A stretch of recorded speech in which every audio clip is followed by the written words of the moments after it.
ശ്രുതി, തത്സമയ ദൃശ്യങ്ങൾ കൂടിയാണ് ഇപ്പോൾ കണ്ടുകൊണ്ടിരിക്കുന്നത്. ഡീൻ കുര്യാക്കോസ് എം പി ഇവിടെ എത്തിയിട്ടുണ്ട്. കൂടുതൽ ആ, ഒരാൾ കട്ടിൽ കിടക്കുന്നുണ്ടോ? ഒരാൾ കട്ടിൽ താഴെ കിടക്കുന്നുണ്ടോ? കട്ടിലടിയിൽ കിടക്കുന്നുണ്ടോ? ഇതല്ലേ അതേ കിടക്കുന്ന കട്ടിൽ കിടക്കുന്ന ആള്. ഇതിന്റെ ഇപ്പറ ആളാണ് സംസാരിക്കുന്നത്. അദ്ദേഹത്തിന് കിടക്കുന്ന ആളുടെ കാര്യം ചർച്ചയിരിക്കുക. നമുക്ക് ഈ രക്ഷാപ്രവർത്തനം നടത്തുന്ന ആളുകളുടെ പ്രതികരണങ്ങൾ നിലവിലെ സാഹചര്യം എന്താ ഏട്ടാ? നിലവിൽ രണ്ടുപേരാണ് ഈ കെട്ടിടത്തിലുള്ളതാണ് നമുക്ക് സംശയിക്കുന്നത്. ഒരാളിപ്പോ കട്ടിലിന്റെ അടിയിൽ പെട്ടിട്ടുണ്ട്. അദ്ദേഹത്തിന് സീരിയസ് ആണ്. ആ ചേച്ചി മാത്രമാണ് ഇപ്പോൾ സംസാരിച്ചുകൊണ്ടിരിക്കുന്നത്. ഞാൻ അടിമാലി ബ്ലോക്ക് പഞ്ചായത്ത് മെമ്പറാണ്, അൻസാരിയാണ്.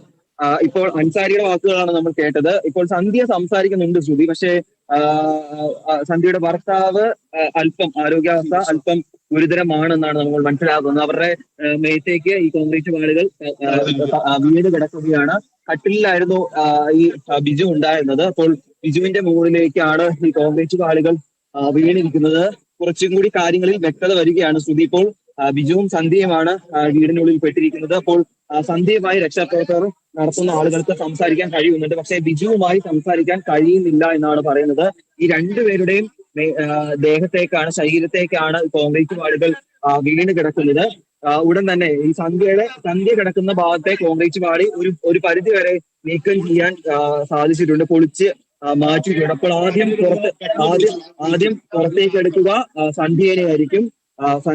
സന്ധ്യ ഉണ്ടായിരുന്ന ഭാഗത്തെ കോൺക്രീറ്റ് പാളികൾ ഏതാണ്ട് പൊളിച്ചു മാറ്റാൻ സാധിച്ചിട്ടുണ്ട്. അപ്പോൾ ആദ്യം പുറത്തേക്ക് എടുക്കുക സന്ധ്യയായിരിക്കും. സന്ധ്യയാണ് ഈ ആളുകളുമായി സംസാരിക്കുകയും ചെയ്യുന്നത്. പക്ഷേ ബിജുവുമായി സംസാരിക്കാൻ നിലവിൽ കഴിയുന്നില്ല. അല്പസമയമായി ബിജു ആളുകളോട് സംസാരിക്കുന്നില്ല എന്നാണ് പറയുന്നത്. കട്ടിലിലായിരുന്നു ബിജു ഉണ്ടായിരുന്നത്. ബിജുവിന്റെ ശരീരത്തേക്ക് കോൺക്രീറ്റ് പാളികൾ തകർന്ന് വീഴുകയായിരുന്നു. അപ്പോൾ അല്പനേരമായി ബിജു സംസാരിക്കുന്നില്ല. പക്ഷെ ഇപ്പോഴും രക്ഷാപ്രവർത്തനം നടത്തുന്ന ആളുകളോട് സന്ധ്യ സംസാരിക്കുന്നുണ്ട് എന്നാണ് ഇവിടെയുള്ള ആളുകൾ പറയുന്നത്. അത് നമുക്ക് നേരിട്ട് മനസ്സിലാവുകയും ചെയ്യുന്നുണ്ട്. സന്ധ്യക്ക് വെള്ളം വേണമെന്ന് പറഞ്ഞപ്പോൾ അല്പസമയം മുമ്പ് നമ്മൾ ഇവിടെയുള്ള ആളുകൾ വെള്ളം കൊടുക്കുകയും ചെയ്തതാണ്. ഇപ്പോൾ ഈ ദൃശ്യങ്ങളുടെ ഇടത് ഭാഗത്ത് ആണ് സന്ധ്യ കിടക്കുന്നത്. രണ്ടുപേരും കട്ടിലിൽ കിടക്കുകയായിരുന്നു. അതിനിടയിലാണ് അപ്രതീക്ഷിതമായി മണ്ണ് മുകൾ ഭാഗത്തു നിന്നും ഇടിഞ്ഞ് വീണത്. ഏതാണ്ട് 200 മീറ്ററോളം മുകൾ ഭാഗത്തു നിന്നും മണ്ണിടിഞ്ഞ് റോഡിലേക്ക് 200 മീറ്ററോളം മുകൾ ഭാഗത്തു നിന്നും വലിയ മണ്ണിടിഞ്ഞ് താഴേക്ക് വീഴുകയായിരുന്നു.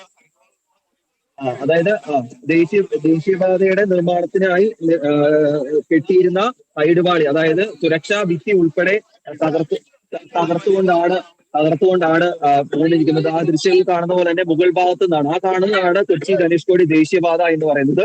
ആ ദേശീയപാതയുടെ മുകൾ ഭാഗത്തു നിന്നാണ് മണ്ണിടിഞ്ഞ് ഈ കാണുന്ന പോലെ താഴേക്ക് വീണിരിക്കുന്നത്. 8 വീടുകളുടെ മുകളിലേക്ക് ഇപ്പോൾ 28 വീടുകളുടെ മുകളിലേക്ക് മണ്ണിടിഞ്ഞ് ഇപ്പോൾ വീണിട്ടുണ്ട്. പക്ഷെ 25ഓളം കുടുംബങ്ങളെ ഇന്ന് രാത്രി 8 മണിയോടുകൂടി അടിമാലി ഗവൺമെന്റ് സ്കൂളിലേക്ക് മാറ്റിയിരുന്നു.